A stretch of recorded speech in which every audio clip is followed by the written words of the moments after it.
Kia ora koutou, everyone. Welcome. I'll get us going with the karakia and a short intro. Karakia te matanga. Manakitea tēnei hui, manakitea tēnei ropu, manakitea tēnei whānau.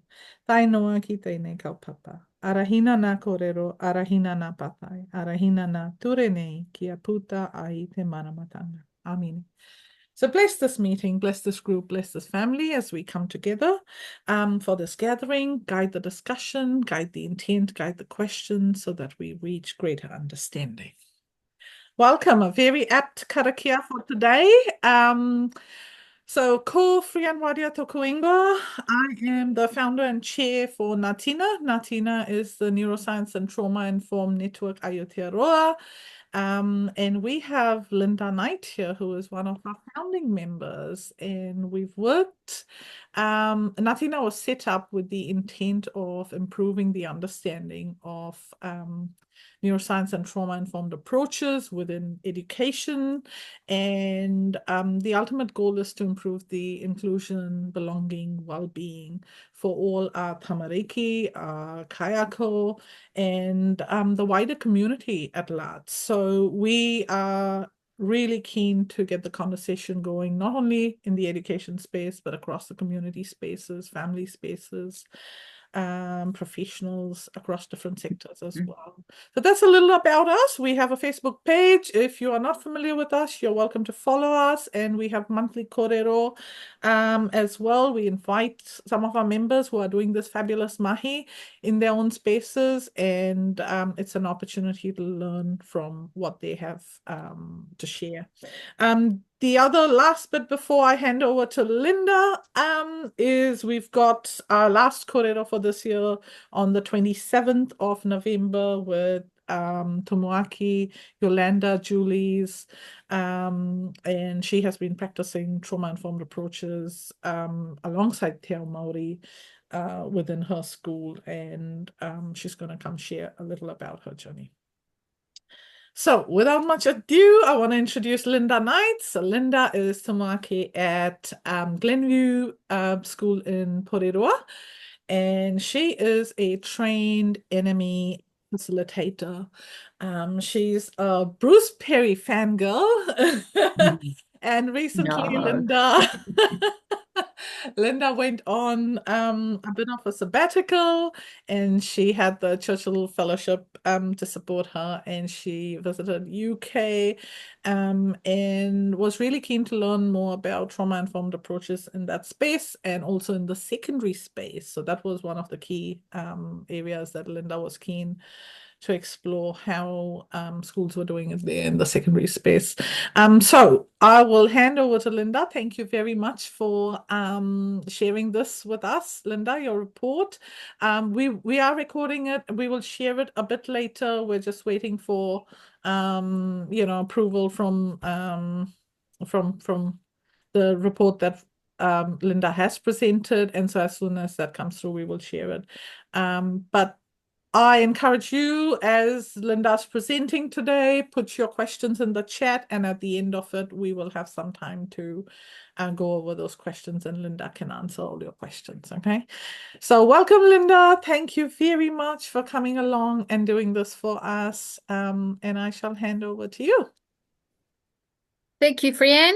Kia ora koutou, and greetings on this beautiful, sunny spring evening in Te Whanganui-a-Tara. Hope it's just as nice where you are. Yeah, so I will kick straight into it. I'm going to share my screen, so bear with. And,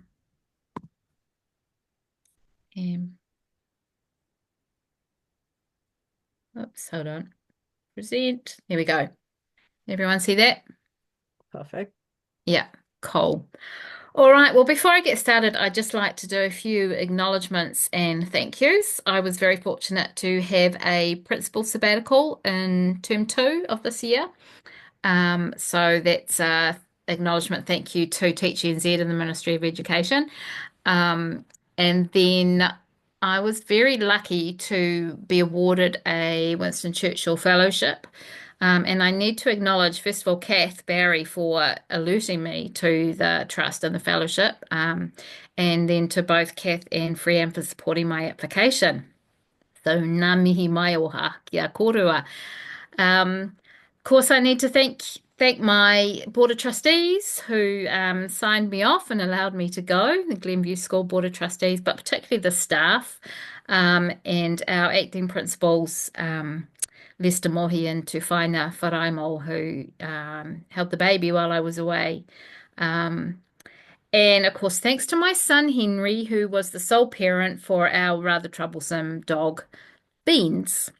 So, very lucky. I feel very blessed and privileged to have had the opportunity.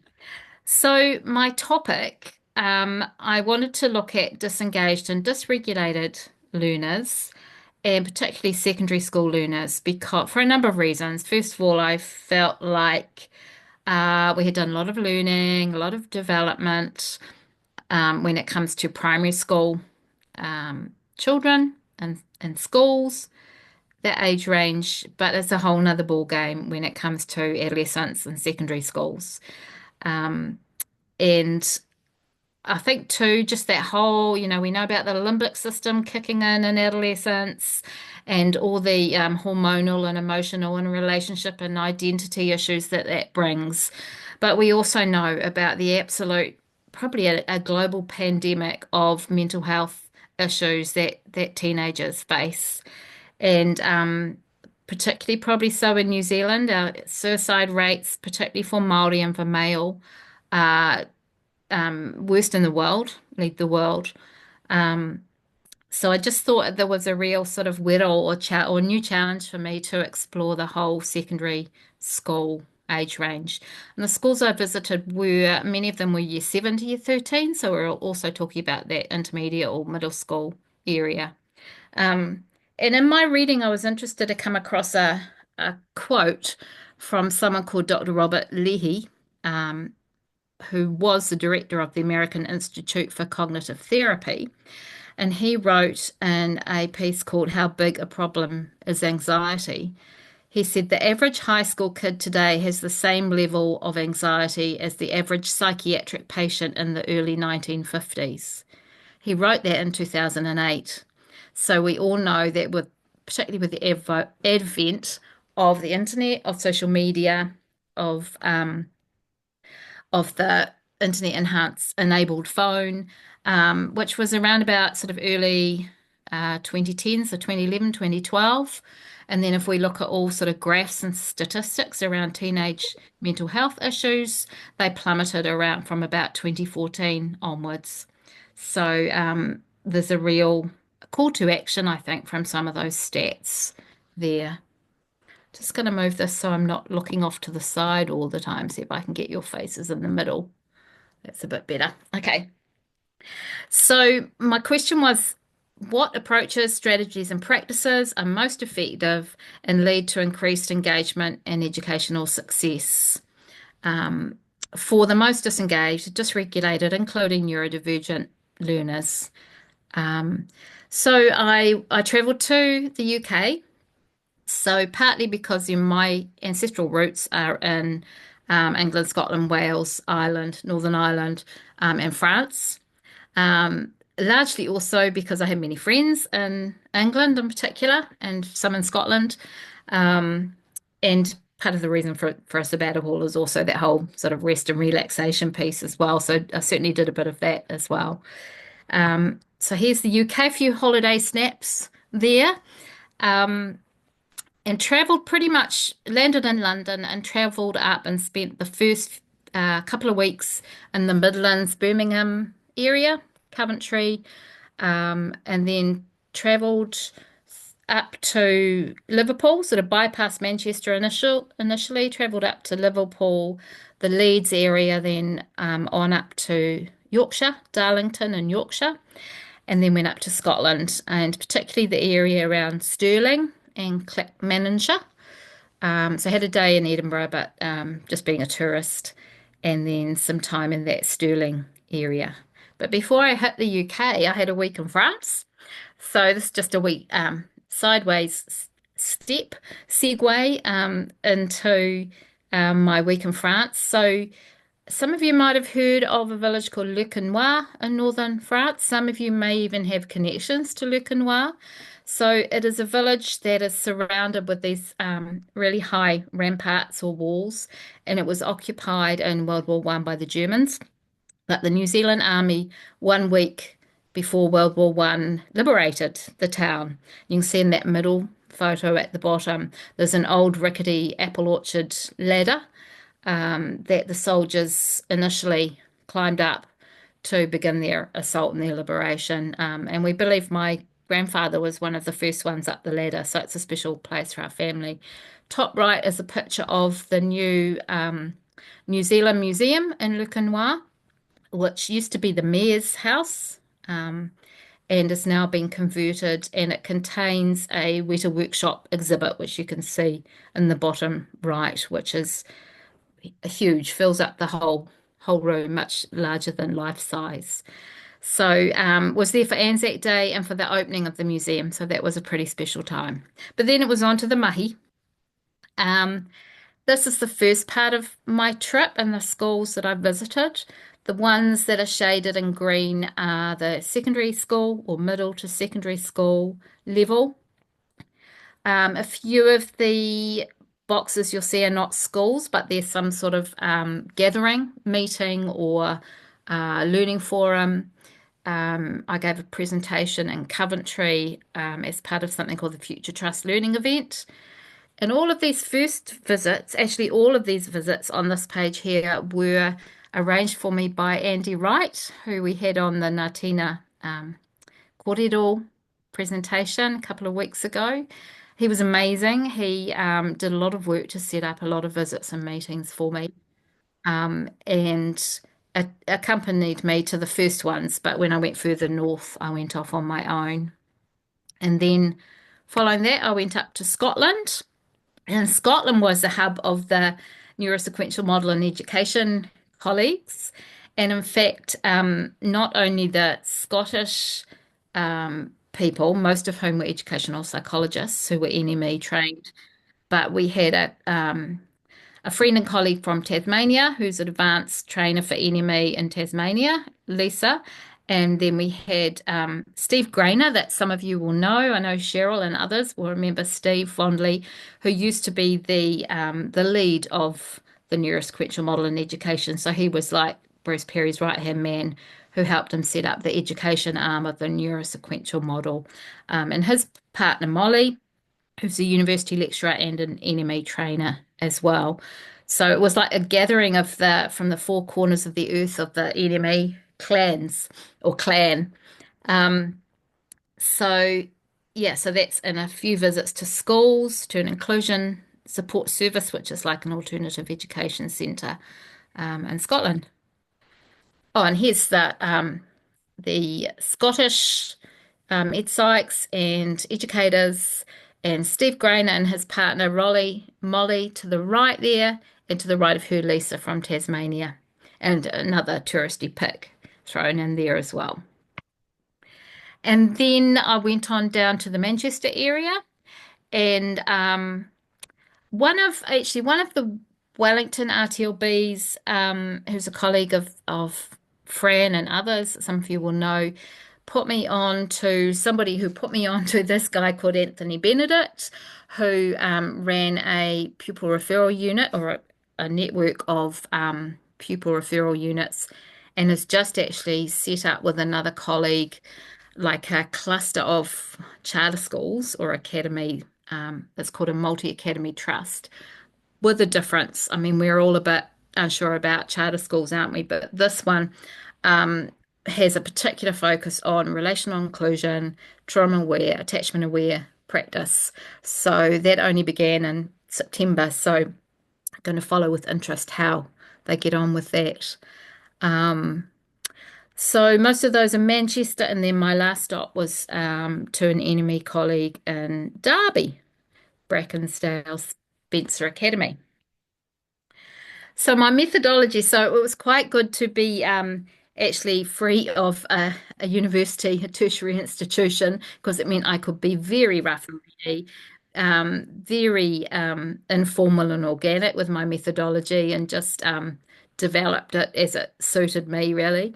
Um, and I would have had more than 30 conversations with at least 60 professionals, most of whom were head teachers, teachers, and quite a few were educational psychologists. Some were support staff. Um, and just to have those kōrero and sort of unpick and find out from them what were the things that they deemed to be most effective for their students with these particular needs. So here's my question. What are the three most important factors, strategies, or approaches which lead to the engagement and the success of your most disengaged, disadvantaged, and dysregulated students, including those who are neurodivergent? Sounds a bit, does sound a bit deficit when I read it like that, but hey, we're looking for good practice, best practice. So it's asking them each to name what they thought were the top three factors. So then I recorded them. Now don't try and read this because it probably needs to be landscape times 55 or something. But this was really just a way to record and start to code some of the themes that were coming through. And it looks like that in the end, several pages worth. But if I say to you, you won't be able to answer, but you can think in your head, what was the one thing that was included in the top three factors for every single person in the conversation? So up to 60 people.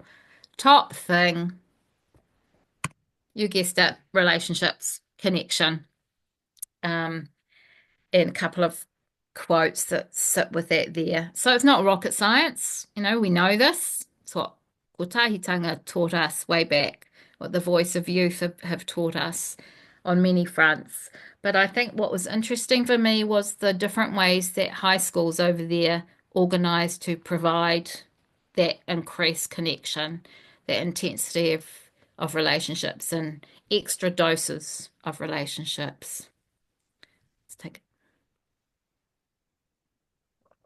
So this is a school in Leeds, Carmena Community School. Big school. Actually begins with a primary elementary school, but I was focused on the year 7 to year 13 part of it. If we were calling it a decile, we'd probably say around about 4 or 5, quite multicultural. Um, and of course, so looking at the things that they provided were those regular doses of connection and relational safety. But they were quite a formal. A lot of the English schools present as quite formal. They have quite high expectations when it comes to how they wear their uniforms. The routines and the environments can be quite formal. Um, but despite that, they still managed to prioritize these things. And what they did was every single adult with a pulse on site was involved in the training, first of all, in the areas of restorative practice, attachment aware, trauma informed, emotional coaching, and peer mediation, among a few other things. So quite significant training. This included like the office staff, the ground staff, the lunches staff,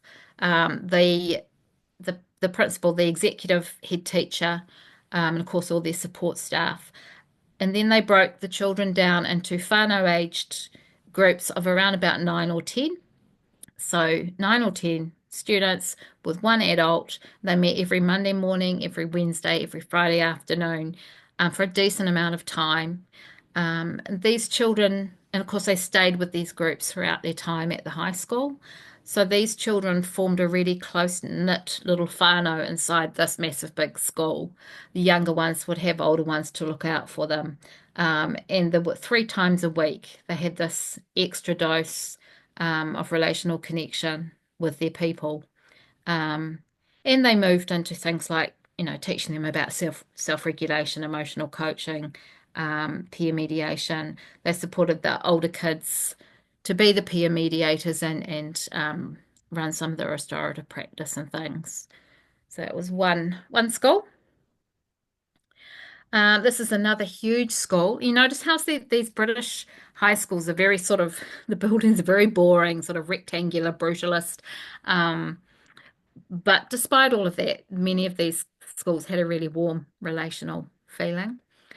Um, so there's that little picture on the left there is Andrew Wright, and the principal of this school is his wife. Um, can't remember her name now. I think it's Joe. Um, no, Sam. Sam, that's right. Hope Andy doesn't listen to this. Forgot his name, her name. Uh, um, so yeah, so they had a really strong focus on, even though it was a big school, they wanted to create smaller schools or smaller units of relational organization between within the big school. So each year group was called a college, and each year group more or less had its own head teacher, director, and then they had an academic leader, and then they had a pastoral leader. And this was quite common. The pastoral leader was often a non-teaching member of staff, so a member of support staff, but yet they were elevated and recognised for their skills and talents within that relational pastoral space. Um, so, despite the enormity of the school, they managed to find ways to have a focus on relationships, on trauma-aware practice, and as it says at the top, they're connecting before they corrected.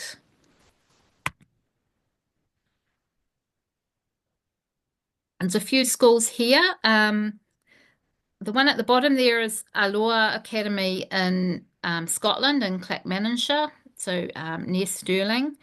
And I noticed with the Scottish schools, suddenly there's not that same sort of strict formal focus on the uniform. They're a bit more flexible and they allow a bit more identity coming through. Um, and this school, I focused mainly on a group which was like a nurture group of year nine. I think it was just year nine, it might have been year nine and 10 students who were led by an NME trained teacher. Um, and so it was their safe space. So they did most of their learning there, the teacher and the support staff person. It's quite a small group. It was only about 7 or 8 children. So they were putting a lot of resource into this. But they were seeing the impact and the changes on these kids with these really quite high needs in terms of their backgrounds, their adversity, and their dysregulation. Um, and then on the right, this is Belvedere Academy for Girls in Liverpool. Um, so again, sort of mid-decile probably, but presents as quite formal and quite traditional. But they had a really strong key worker system. So they had identified a group of target students. I think it was about 30 from memory. And then each girl had a key worker. And interestingly, staff were just invited to put their hand up to be a key worker. So they weren't actually given any extra pay or any extra time, surprisingly.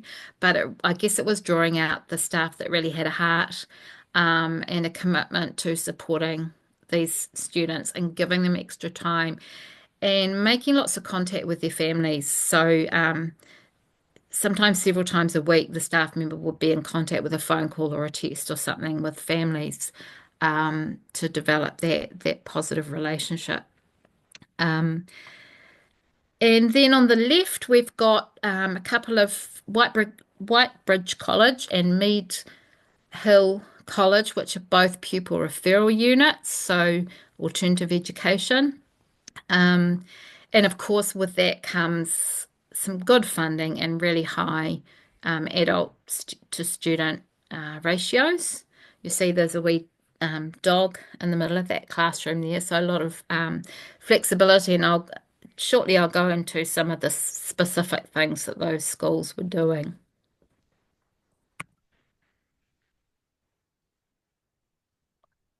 Speen Valley High School in Liversedge, which is it's north of Leeds in West Yorkshire. Well, I said near Liverpool, but I think I mean near Leeds. I have to correct that. This was actually one of my favourites. I think it was just the absolute culture and just feeling of love and compassion and care that was generated primarily from the top. The principal here is called Haley. Um, a big school again, 1,000 students, probably slightly lower decile than the others. 27% of the students qualified for the free school meals. 29% qualify for something called pupil premium funding, which I guess is like an equity funding. Um, and quite a few young people that were in state care or with lived experience of care. And they just had an all-encompassing approach to compassion and trauma-aware practice, attachment-aware. So they didn't have a behavior management policy, they had a relationship policy. They had quite a big well-being centre, which included quiet spaces for children to go and work if they were not coping in the noisier classrooms. There were counselors there. There was this wonderful woman who was a what have I said her name was? Support pastoral support worker, and therapy animals. So there she is with a turtle. Saw lots of a lot of these schools saw lots of animals, whether it was like mini farms outside, lots of reptiles, and dogs and things. So I think more than we would see here usually. They had the snug, which was their sensory room. Um, they had a dedicated text messaging service, which was kept separate from staff's own personal texting um, platforms, where students could make contact with their key adults. Um, I didn't really delve deeply into this because I'm wondering how they sort of preserved some of those sort of boundaries and work-life balance for some of their staff, but it seemed to be working for them. Um, Breakfast club, and again they had coaching. So bigger groups than the previous school, up to 16. Um, but students could check in on a daily basis with their key adult. There's an example there, that picture of a text that it's not the actual text. I just reconstructed it for visual effect. But it was the words that the principal said she'd received from one of her students recently, just reaching out to say, "Can I speak to you? I'm really struggling." So there was that whole sort of again culture where kids could approach and felt safe to approach adults if they were having mental health challenges. And just walking through the school, it wasn't just that the staff were greeting the students and asking them how they were. Kids would initiate that. They'd come across a staff member or the principal in the corridor and they'd say, "Good afternoon, miss. How are you doing?" Um, so yeah, it was clearly woven throughout the fabric of the organisation. And with all of this work came some great outcomes, and we saw that in the Ofsted, their equivalent of Aero report, but also this report, the West Yorkshire Trauma Informed 2030 organisation did a report on the school, spoke to students, and recorded a lot of positive improvements that had taken place over the last few years. Um, and I think primarily under the leadership of the current principal. So then, I'll just take another gasp of water. So then, when I was coding all my results in terms of what they labelled as the most important strategies and approaches, staff training absolutely came up as number two, which didn't surprise me again. Um, And those of you that have heard me talk recently, you'll know that this is one of my current favourite quotes from Dr. Perry, that if we all are aware of our dysregulation, we can reduce it by around 25%. So that's about our staff being attuned to their stress responses, their physiology, so that they are aware and can do something about it. So there was a wide range of PLD training offered. So just it included things like internal training sessions within the schools. Um, training and workshops provided by associated organisations such as Andy Wright's Attachment Research Community, or by multi-academy trusts, networks of schools, external offerings, workshops or courses on things like emotional coaching, the Thrive approach, Trauma Informed Schools UK is, I guess, an organisation a bit like NATINA, perhaps, an organisation called Emotionally Friendly Schools, and certainly a lot of the educational psychologists and some of the staff I met had trained in Bruce Perry's neurosequential model. Um, there was training run by virtual school heads, and I'll explain what they are later. They're not what you think they'd be. Local authority ed psychs, university programs. They're universities, as I think we discovered when we spoke to Andy in that previous session. Their universities just appear to be so much further along in this work than ours do. And then, of course, training from specialist providers such as Autism Education Trust. And these are some of the names that I was hearing mentioned quite often. Many of you be familiar with some, if not all of these. Marie Gentles seems quite popular at the moment. She actually has featured in a ITV documentary series. I don't know that we can get it here. She's a bit like a super nanny, I guess, in schools, but a much more sort of gentle to go with her name, appropriate way of working with not just the children, but their parents, their families, and with the school staff to turn around things like reluctance to come to school or behaviour, etc. And then everyone seemed to mention this guy called Tom Bennett, um, who is referred to as the behavior, or I think he calls himself the behavior guru. He's employed by the National Department for Education to be their behavior specialist, but he's just that, he's behaviorist.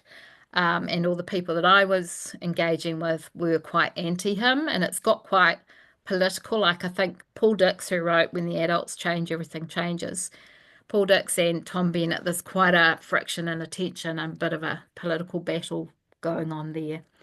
So that's why I put the big cross across his book.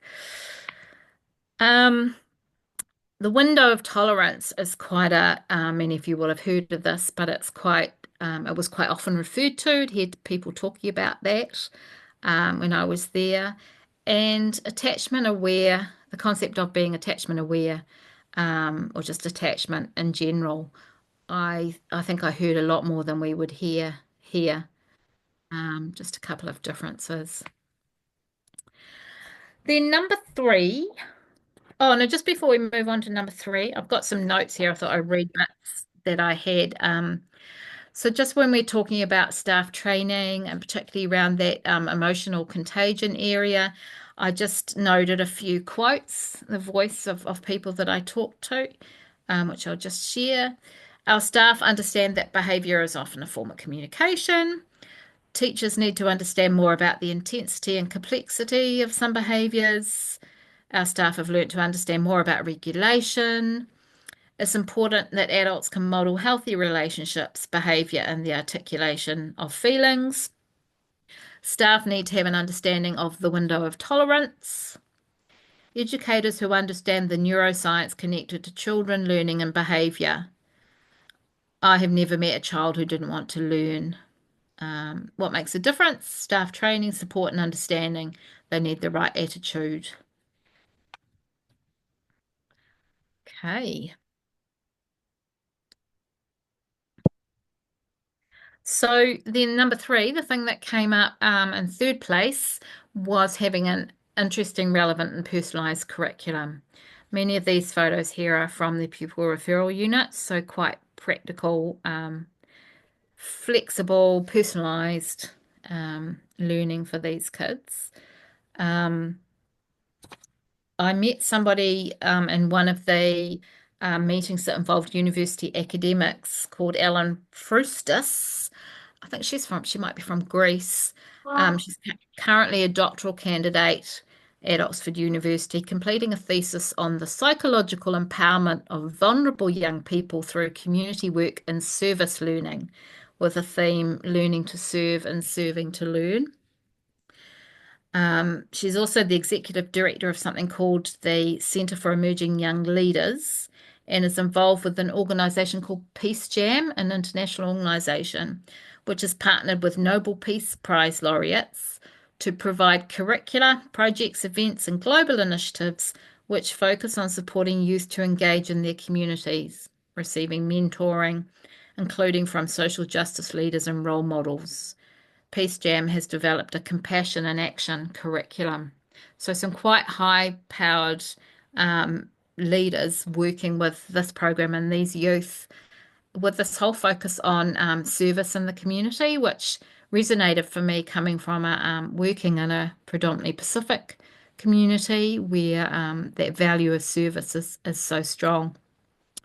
And Ellen shared that we can combat social issues through education if we engage and mentor youth in projects of social change and community work.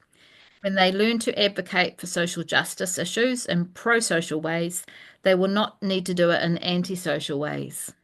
We have abandoned our young people, and their message is quite clear through their graffiti, bullying, rioting, and growing crime.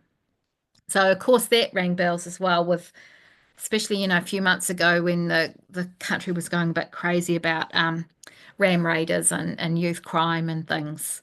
Um, just one of the many things that is likely to be much more effective and responsive to these kids than current government policy, shall we say. And part of these really targeted, interesting, personalised curriculum was examples of psychoeducation. So teaching the children about their brains, their nervous systems, their stress response systems, um, because teenagers do love this stuff. They love to find out about them, how their brains work, about emotions. And these examples here, these pictures are from the Stirling Inclusion Service, so Alternative Education Centre, and the work that one staff member did with a particular girl. It's quite hard. See if I can zoom in. Oh, yep, a little bit. So she starts off with the iceberg picture here, where I think she's attempted to identify what's below the surface for her that other people might not know about. And then above the water are the things that other people are seeing when she gets quite distressed. And then she moved into an activity based around the windows of tolerance. So just using magazines and things, she looked for pictures that represented her window of tolerance at different times in school.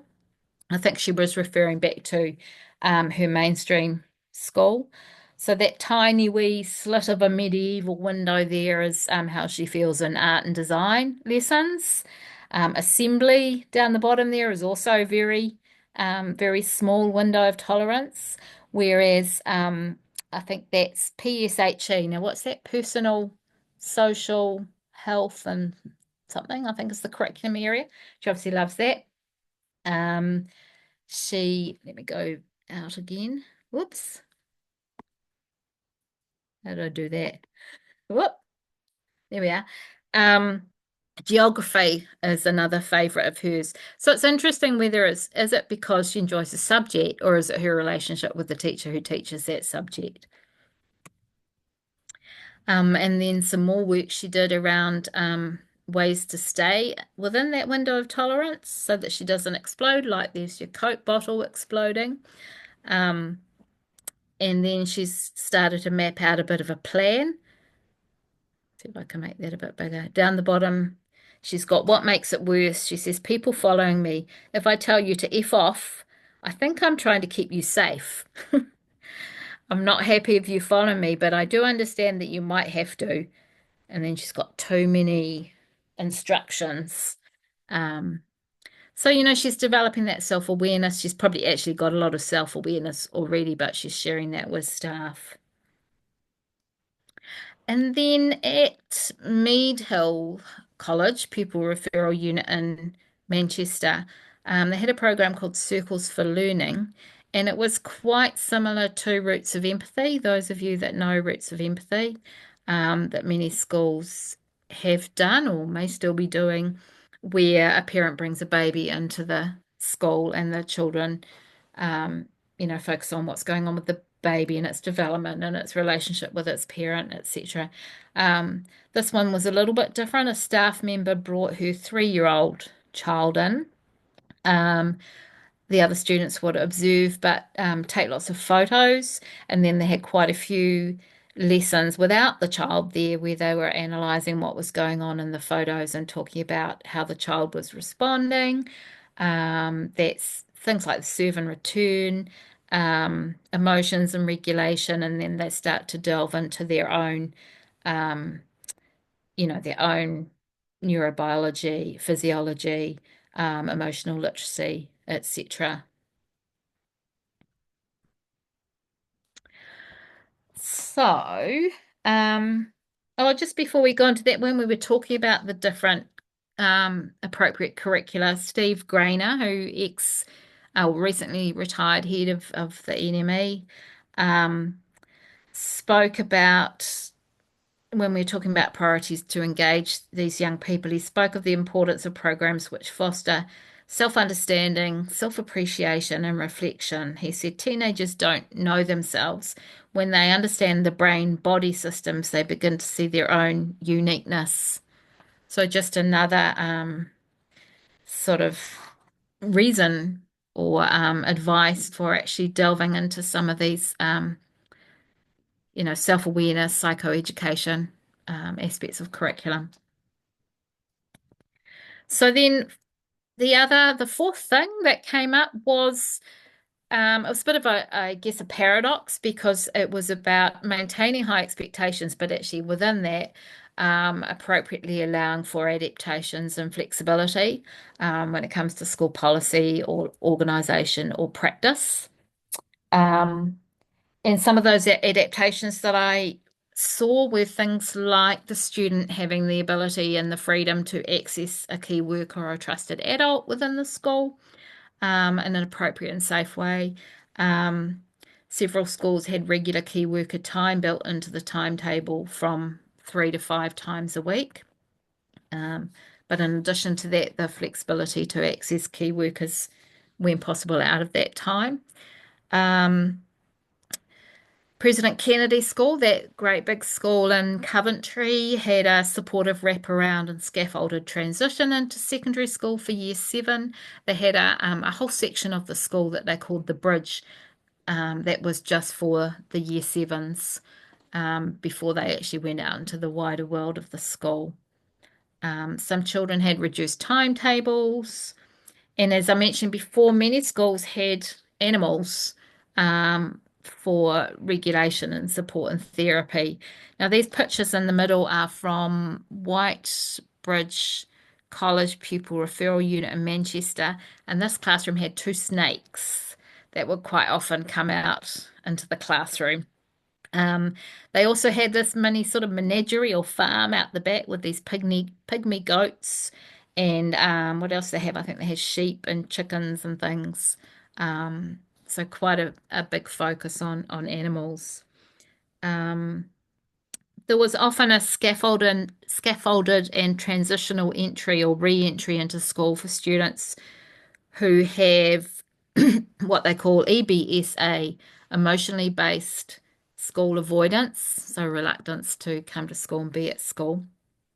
Whitebridge College had a big old converted van which sat outside in the car park, and that was the first step for some children to just come into that quiet, um, non-threatening, supportive space with supportive staff member in there as their first step before they even went into the school building. And once they're comfortable working with the staff and there and perhaps 1 or 2 other students, then they moved into a dedicated space just within the school. And then eventually they would transitioned out into the fuller school. And many schools had calming and low stimulation spaces with regulation supports and other adaptations to meet sensory needs.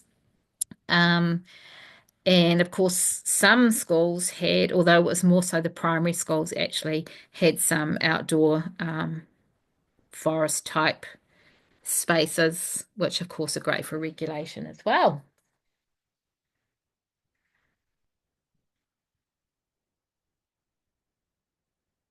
So one thing that I was really interested at Mead Hill College in Manchester, Pupil Referral Unit, was neurofeedback. I was invited to sit in on a session.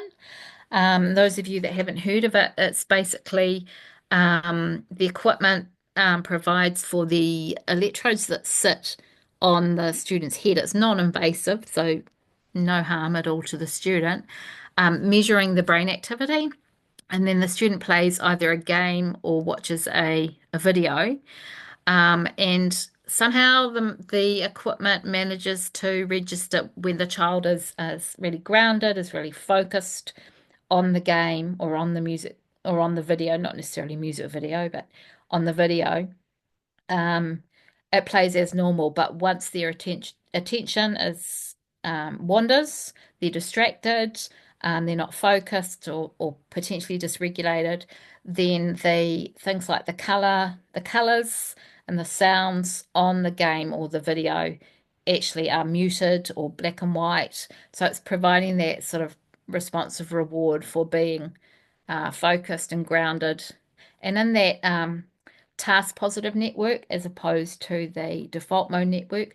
Um, and apparently, both the staff and the parents at home are noticing a difference in the students that are taking part in this program in terms of their regulation, their engagement.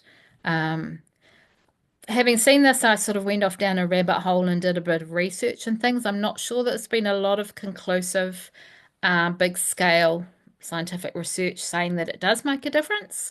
Um, but it's maybe it's watch this space. I did hear something about, and some of you may be able to chip in a bit later, you might know more, how this is becoming a thing in China, um, using AI to support focus and regulation and learning. But we'll see. Watch the space. Now, one thing that was quite prevalent and really interesting was, and I alluded to it before, was the elevation of status, mana, recognition for support staff.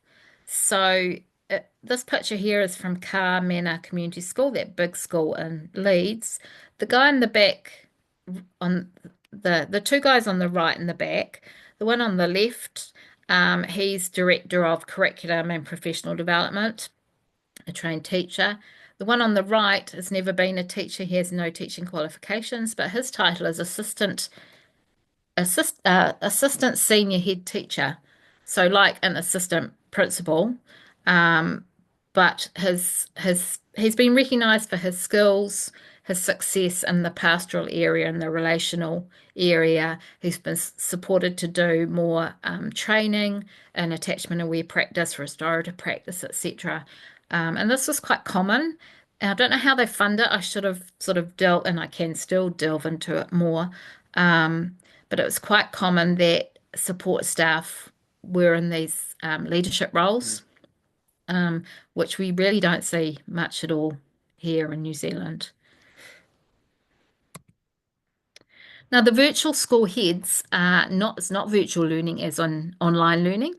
It is each local authority has at least one virtual school head who are responsible for all the children in state care or children with lived experience of care. And it's their job to know who they are, um, monitor their progress, their engagement, their education.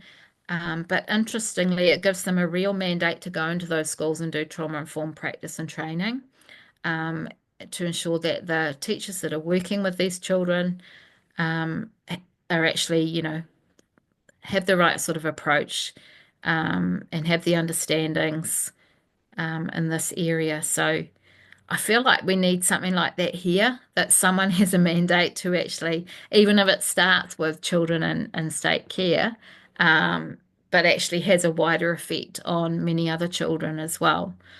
Possibly a way in to get some shift in some of our schools. But I'm dreaming. I actually spoke to Rod Mark, of all people, when I w was at the Caring Families Aotearoa conference. He was the MC because he's a care experienced person himself, um, and quite and very supportive of all the work that Caring Families Aotearoa do. Um, and I mentioned this, the virtual school heads approach in the UK.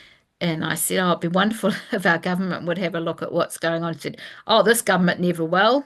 I thought to myself, you were New Zealand first. Um, so I sort of said, oh, maybe we have to wait for the next government. But yeah, there we go. Now, Spectrum Gaming. This young man, Andy Smith, this photo's a little bit old. He's slightly older, a bit older than this.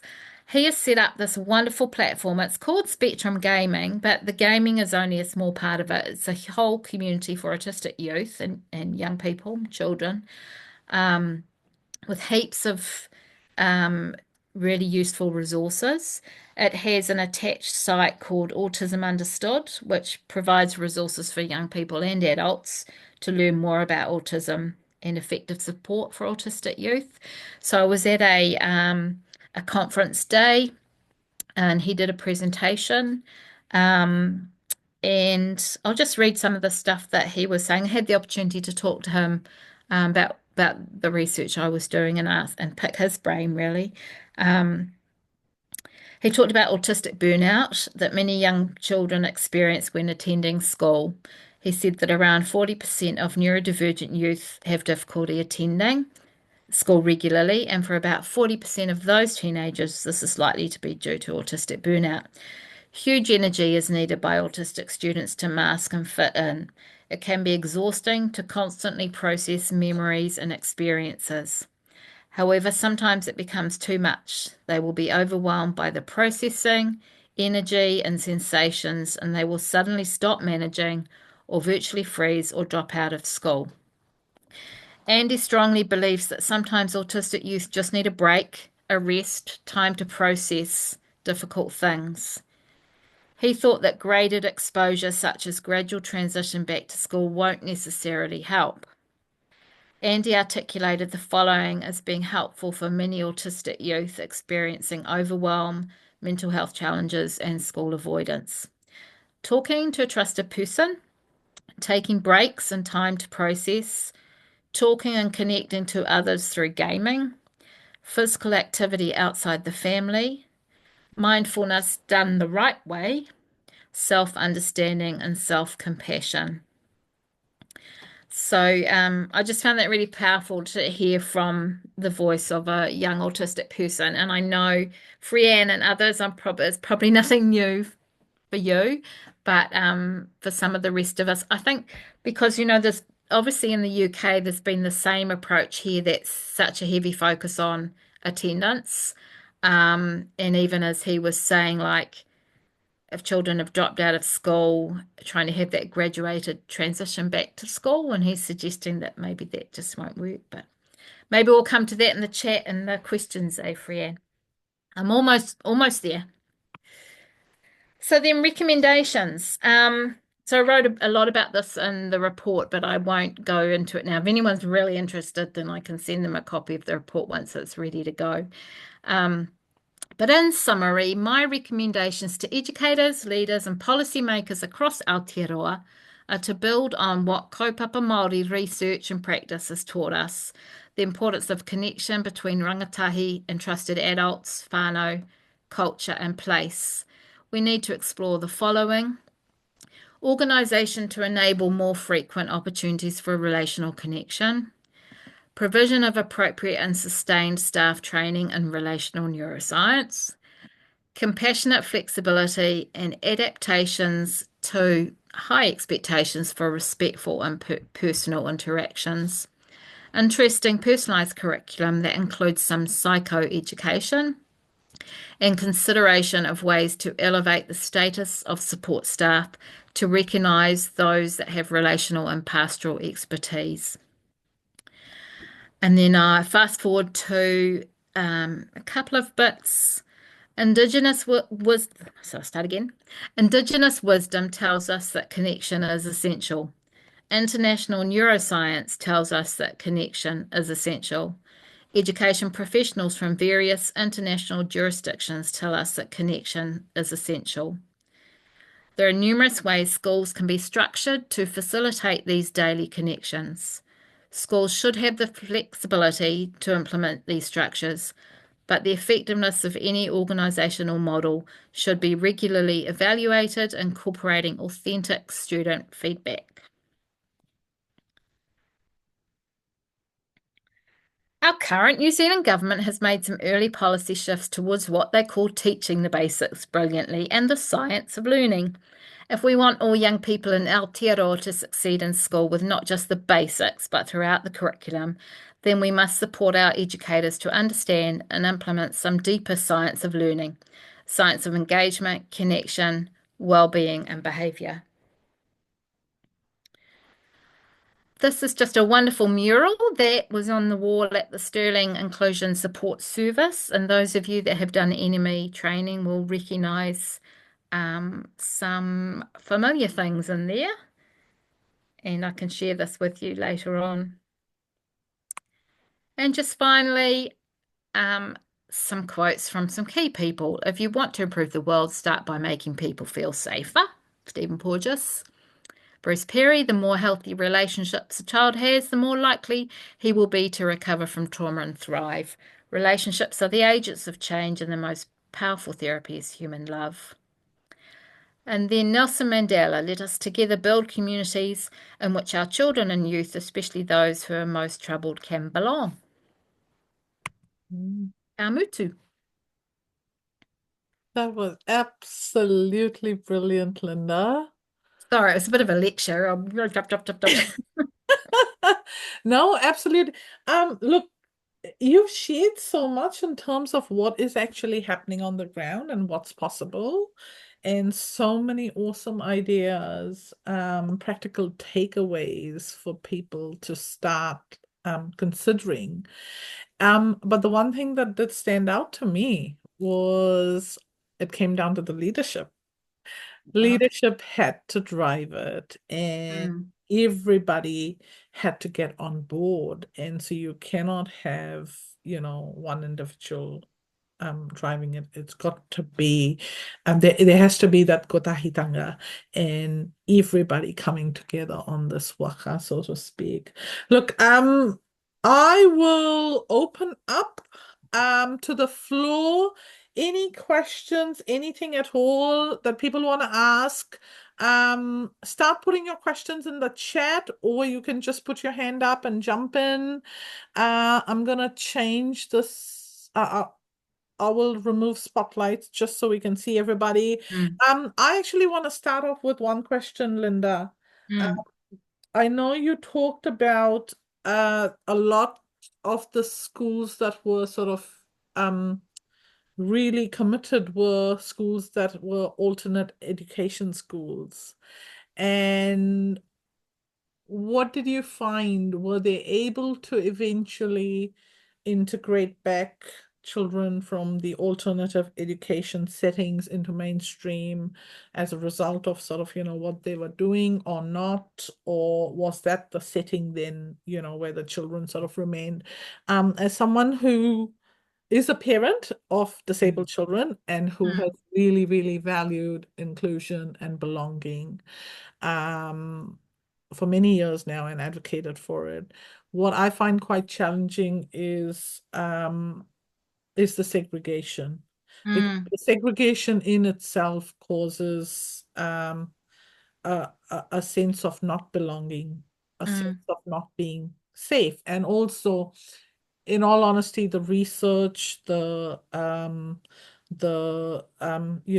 and care inquiry that just happened recently by the mm, Royal Commission in New Zealand, it shows that segregated settings are always putting people, vulnerable groups, at higher risk of harm and abuse. mm, So I guess my question is, those schools that are alternate education and they're doing this fabulous work, that's great, but are they mm, eventually able to integrate back into mainstream schools, the children?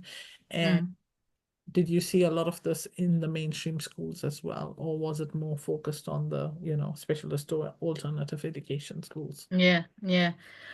Few things there. I mean, first of all, I actually worked in alternative education in the UK in the late 80s. Yeah. So you can imagine the difference Yeah. compared to then. Um, yeah, I won't even go into some of those stories. Um, but and I think too, if we think about particularly the children that that a lot of children were probably in alternative education through no fault of their own, but because of the environment that they were coming from, the school environment that they were coming from. So I think in some cases it wouldn't have been in the children's best interest to return to that school that they had come from. Got it. Um, I think in places like the Sterling Inclusion Service, I think they had a really good relationship with the schools, and they did have that transition approach that children weren't necessarily with them for very long, but they were well supported to return. Yeah. Um, and there was something else I was going to say, and it's gone out of my head.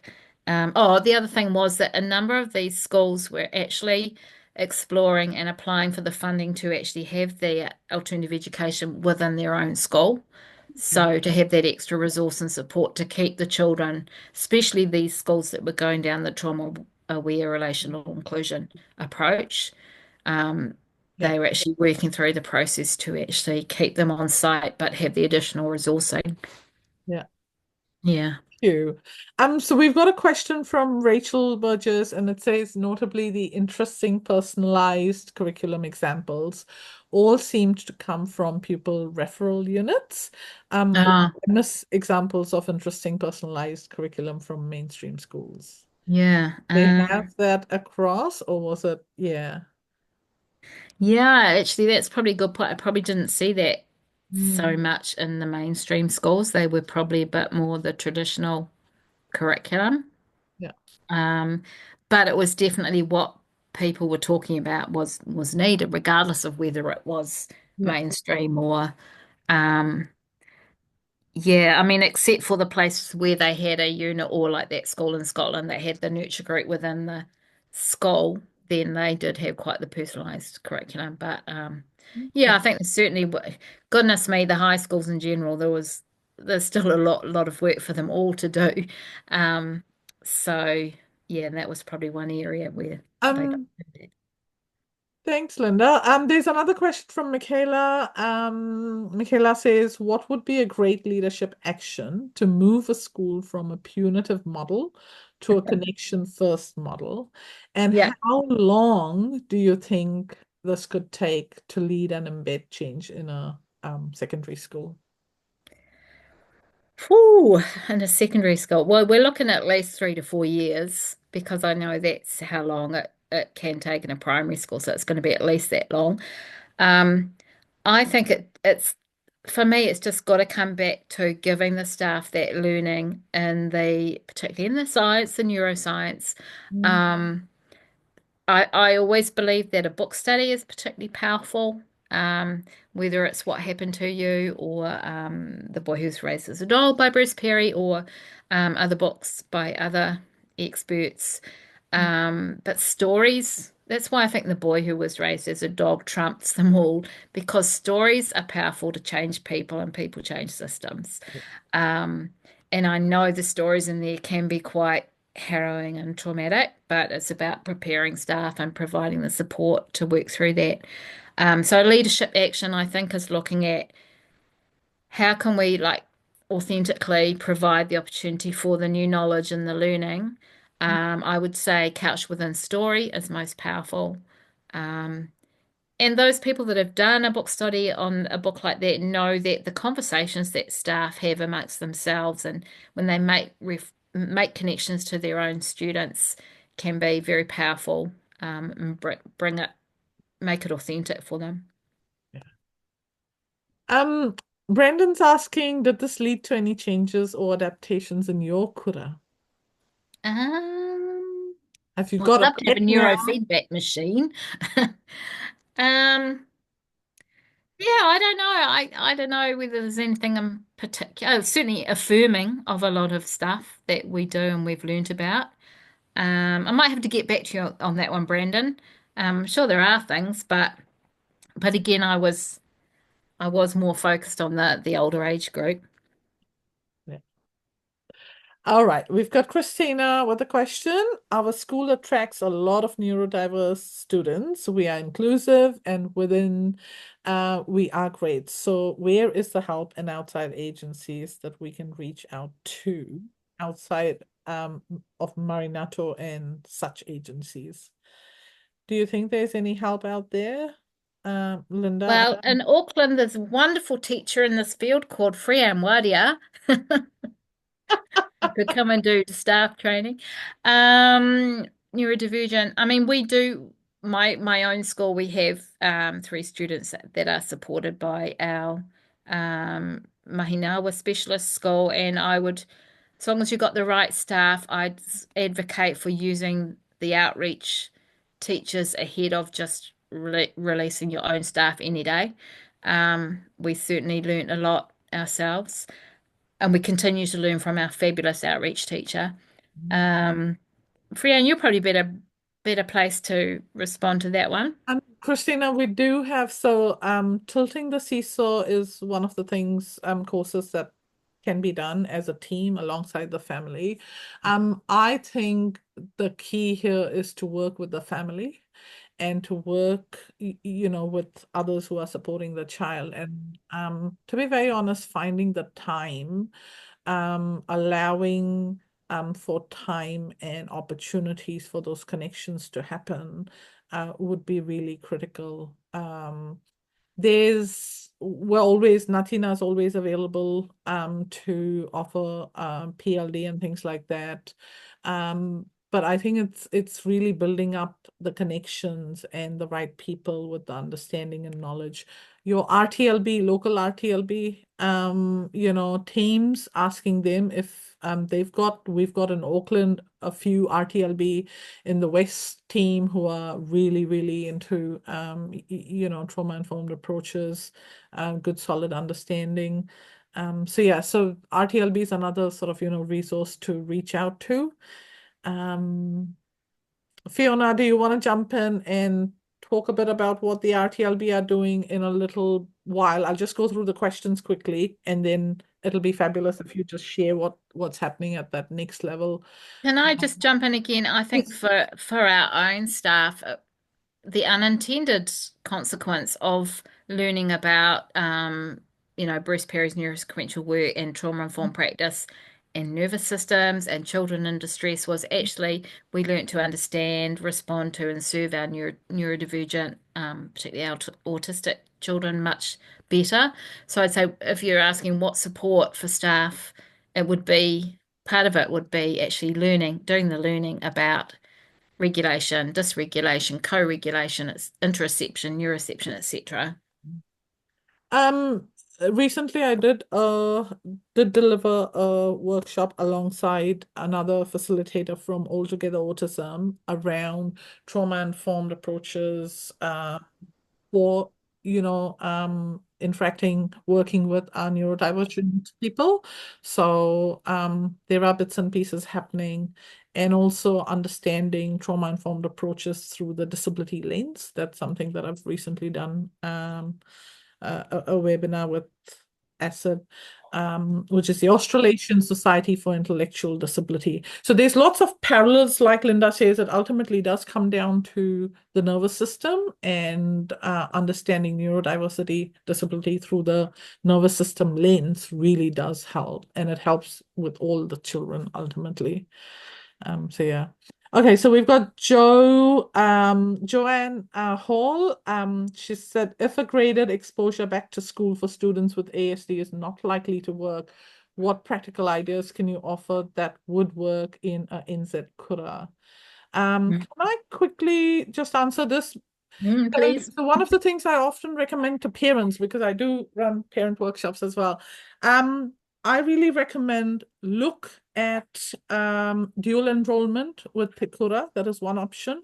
So one, the child gets a bit of break. You're not attending too much of, time in school, which can be an overwhelming space for a lot of our children. But the other thing is Tikura can offer subjects that may not be usually available, for our kids, neurodivergent kids, especially at that secondary level. So I know a lot of youth, neurodivergent youth, who have done things like equine care and sort of, working with horses, because that was their interest, being in nature. They've done things like beekeeping. There's a lot of fabulous sort of, courses out there, subjects out there through Tikura that our neurodivergent students can access, and that I guess fill their bucket, and they provide them with, something of interest to them. So that is one of the ideal sort of situations for a lot of our neurodivergent children who cannot cope with yeah, especially in the secondary space, because there's too many relationships, too many moving, spaces and environments for our kids. Go ahead, Lynda. Sorry, any other thoughts? Well, yeah, I don't know that I already have that answer. He did say it doesn't necessarily work, so obviously it will work for some. Um, Mm, but I'm just wondering, it's such a it would just be so useful to explore further. I know that Guy Stevens, who runs the Alliance Against Seclusion and Restraint, he's interested in interviewing Andy Smith. So maybe I can connect with Guy again, and when that happens, just make sure we yeah, include this whole area, this whole question, and that to sort of draw out a bit more from yeah, him. My time was I only had like a few moments to yeah. question him. The other thing is actually having spaces, those nurturing breakout spaces, sensory spaces, creating those spaces so students have the opportunity to go into those spaces. But there's another aspect to all of these breakout spaces. It is about how well those spaces are used, and also the language that is used Yeah, around the space. 100%. Yeah. If Yeah. it is negative and deficit Yeah. based, like, this child can't cope and that's why they've got to go. The Yeah. minute you start making it negative, students are very perceptive and they don't want to go into that space, because then they're going to be labeled, or they're going to be made to feel like less than.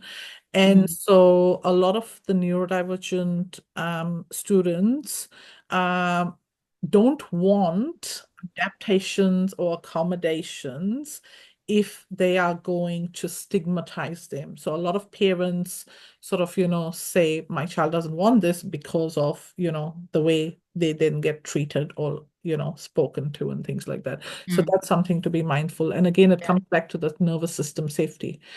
Yeah. You can create those opportunities, environments, thinking, they're gonna make them feel safe. But if they don't actually make them feel safe, then you haven't got it right. Yeah. So And Andy is really big on youth voice, yeah, actually saying, yeah, ask autistic youth what they absolutely, need. absolutely, Yeah. And I guess it's about creating the space, the safety yeah, to enable them to yeah. feel they can talk and share. Kate said, really like the concept of non-teaching staff, not teacher qualified, taking on pastoral roles within school, Mm. and to explore this further, not just upskilling them in the trauma-informed relational neuroscience model, but actually involving them. Mm. That's fabulous, Kate. And following their lead, because often, they are the experts in this work, and often in our community anyway, they're the cultural experts in the community and with the children. So yeah, we just don't value them enough. Absolutely. Kim says, thank you, Nami, Hinui, Linda, and Frian. Beautiful, inspiring educational examples showing it is possible to provide environments to regulate, relate, and reason. Loving it, Kim. Thank Mm. you, Kim. Kia ora. There's a lot of thanks. I'm just trying to see if there's any other questions. You've definitely exceeded expectations, Linda. That was fabulous. Thank you. And I love that you shared all the photos, because we got to see a bit of, You saw my holiday where you snaps. were up to. Yeah. Fabulous. So Christina, have you seen that one from her? But Christina, it'll all be on the recording. It might just be a little wait to get that, but maybe reach out. Is it all right to say reach out to Freyanne?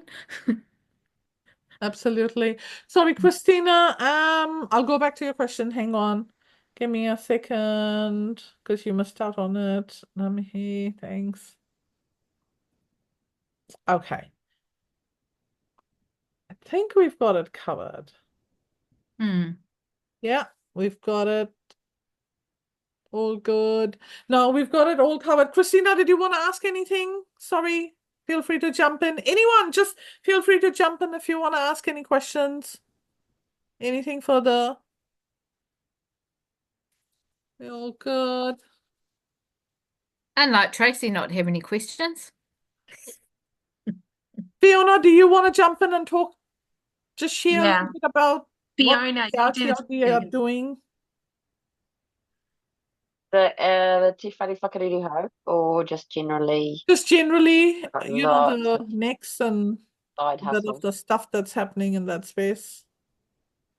So Tracy, myself, Michelle Wishart, and so I'm a co-lead for the NZRTLB Professional Learning Network. And what came through loud and clear from our data was that trauma-informed practice and supporting RTLB to support their kura was really on top, which for me that's actually great to hear. And so we've made that a focus and we've been running webinars to build RTLB capacity to support their kura. And we've also got a research project which Dr. Heidi Leeson is our lead researcher. And she's a psychometrician, so we've been really lucky to have her. What her real interest in is how can we get as close to that, and I remember her articulating this when we first met her, as close to the heart or to what's in a child's heart as you can to understand what's happening for them using that, the getting the data. So that student voice around social emotional. And she works with quite a few schools in that space. So she's been supporting us to work to develop some surveys and to collect some data from 10 of our schools. And we're just about to head into the phase where we do write up and what we're really looking for. We identified schools that were on this journey at different stages on this journey. And what we're really listening for is the Akonga experience and also what are the barriers and enablers, because we wanted that New Zealand context. So it's something that, and now our real focus is supporting RTLB with the tools to then be able to support kura. And one thing that we're particularly interested in, and great that you referenced it, is this how the staff are feeling and them understanding, and Lynda, you referenced it as well, really knowing the neuroscience and really getting to those core beliefs. So that's coming through. Yeah, it's good. Mm. So Profound. I've just been in a school hui today, and just kind of word for word, we had this conversation around a sensory space that they're setting up. And, at the end of the day, there's still, it's how you use the tool. yeah. And if it's right, off you go, you need time in the sensory room, kids very quickly pick that up. I remember being in a school that were doing a social skills at lunchtime. And I was in the playground doing an observation, and a little man dysregulated who was literally, it breaks my heart now, man carried out two guys at the front and two at the back, like picked him up and carried him. And the little girl who had been my shadow, because you always get one little darling that wants to shadow you. Oh, he's off to social skills, and it wasn't a positive. It was just they just all knew what it was for. So it's got to be empowering. It's just got to be their choice and us saying, we know that this is hard for you right now, and how about if this works for you? Yeah, we've provided this space. Absolutely. Yeah. There's one question, Lynda, that's come up. Did any of the facilities have access or supports from occupational or speech language therapists? Yeah, I think the pupil referral units did. Don't know a lot of detail about them. I know that one of the PRUs I was in, they said that something like 85% of their students had a diagnosed speech language need. They probably said disorder. Um, speech language need, 85%, which is huge. Um, so hopefully, yeah, I can't remember the details of who they had supporting them. A lot of the mainstream schools get their equity, like big bulk funded equity funding, that they have flexibility to use how they choose. So schools might use it for one school I was in, they were doing someone trained in life story work, who worked with Richard Rose, who does the life story therapy, or they were using like equine therapy or their own counselors and things like that. So quite a bit of flexibility. Um, Rachel says, just to clarify, do you mean what the young dude meant by graded exposure not working for ASD students? Aside from because you already asked about ways to make school more manageable. Yeah, he was what were my words exactly? I couldn't go back and check my actual notes that I took. He thought that graded exposure, such as gradual transition back to school, won't necessarily help those autistic youth. Because I think he was saying that what they need is a break and a rest, and time to process. So But we'll find I think it's worth finding out more from him. one of the changes that happened in 2020 when the Education and Training Act got reviewed was there was Section 42 introduced, and Section 42 introduced a graduated transition to school for students to make sure they were able to attend school full time. So it's, that gradual transition, few hours, build it up. And according to the law right now, every student should be able to attend when they start school within 6 months. And you've got to have a full-time start date. And the reality is, and again, as much as I say inclusion and, I advocate for it, the reality is a lot of our kids cannot cope. Doesn't matter what you do, it's the sensory overload that some of our kids absolutely cannot cope with, right? So in those cases, what do? It's better to have less time in school. And a lot of the parents I talk to say that it is in the child's best interest for their well-being to attend less time at school. And so in those cases, that's what this guy probably means in terms of, the graded gradual transition and exposure to school is not going to help. It's not going to eventually take you Lead to the burnout. full time. Yeah. And that's the other thing. The burnout is very true, Lynda.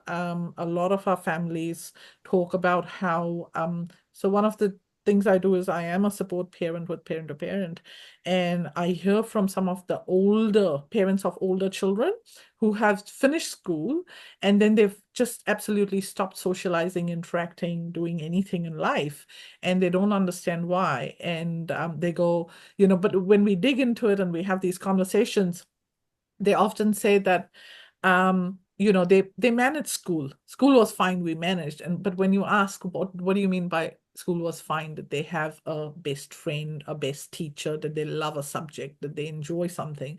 And the answer is always no. They say no, we pushed through school. They hated school, but we managed it. We pushed through. And I think that pushing through is what eventually leads to that burnout for our autistic and neurodivergent tamariki. Yeah. Mm.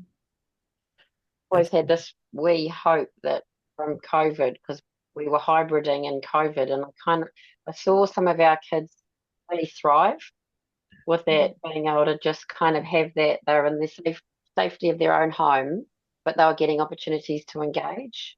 And I just had this real little dream that that could have been another kind of tool, another way that we could be flexible in the way that we supported kids, that if they just needed to be home, but that what happens is you get this binary. They're either at home and then have no idea what's going on at school, or they're at school and it's too much. So this kind of opportunity to almost just be part or know what's happening, but not have to be completely immersed in it. Using online, and still feeling connection. Yeah, but as I say, I had this wee dream, like new frontier, but Yeah, I'm absolutely. still working on it. Yeah. Yeah. I'm just looking at Andy's his Autism Understood website, He's got a section on autistic burnout, and maybe he may go into it a bit there. I'm not sure, but I think that if people that are interested in that, it's just if you just Google autismunderstood.co.uk. Rachel, you are absolutely right. For some students, that's the thing. Education cannot work just one way for every student. And I think this is where being responsive to those, needs of individual students is so important. I remember the very first time when I was looking at schooling for my son, the first thing I said was, can we have dual enrollment at a mainstream school and a special school? That's what I wanted. I thought that would be the ideal for my child. And I was told, that's when I learned that in New Zealand, you don't have dual enrollment. The only place you can have dual enrollment is with Te Kura and your mainstream school. And that is why it's one option sort of, that I often suggest to families. And it does work for some families.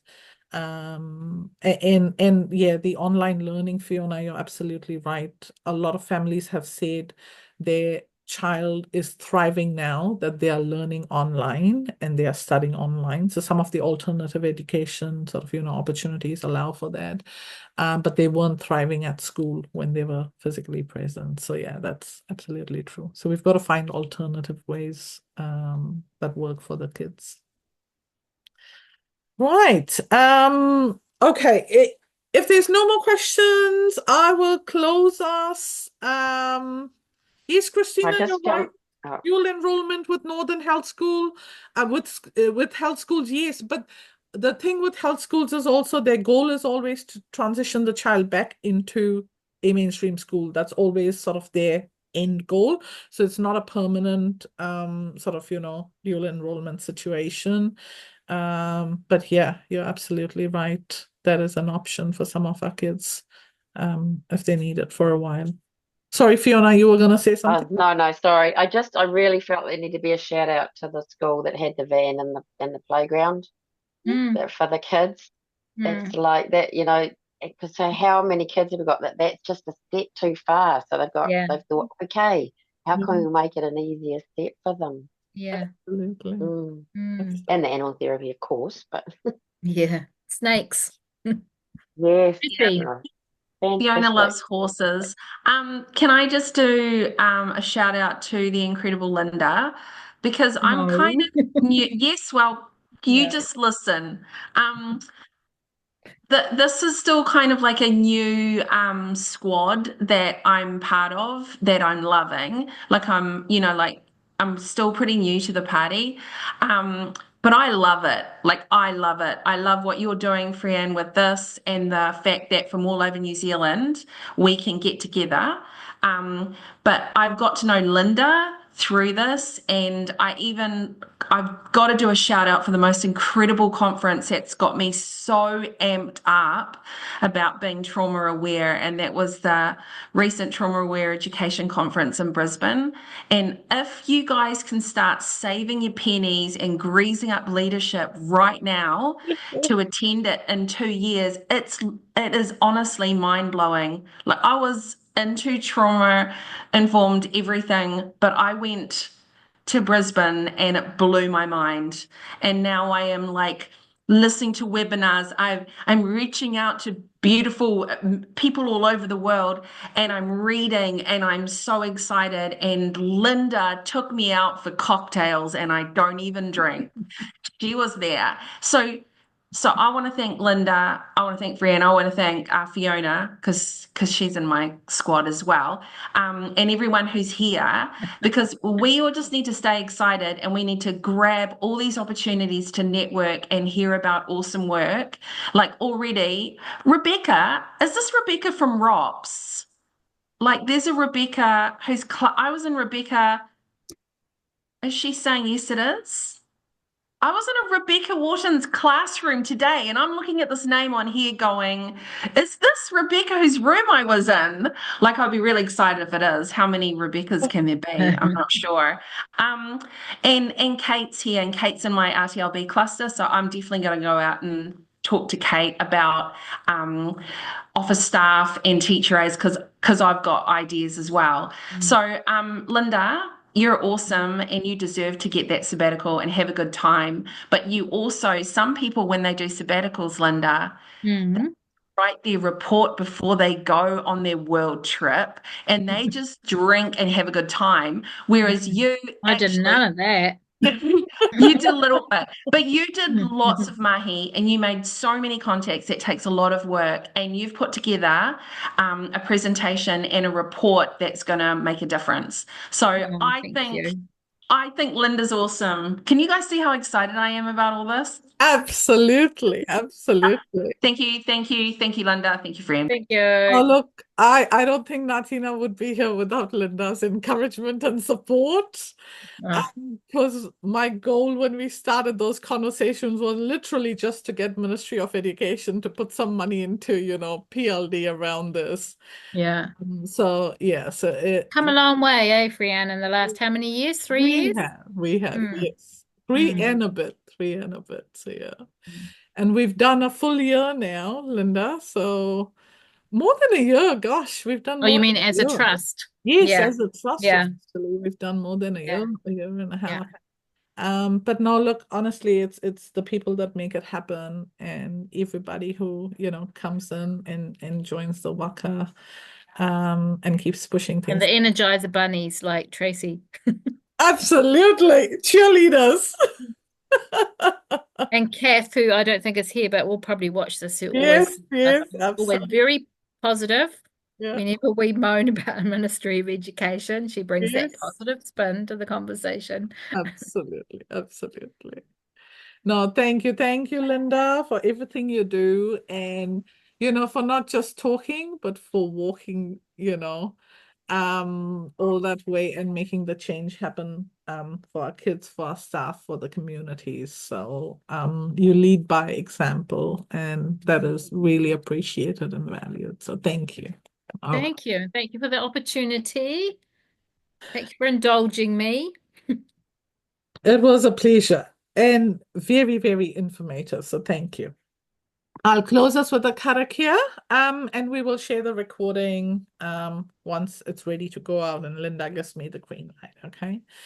So, karakia whakamutunga.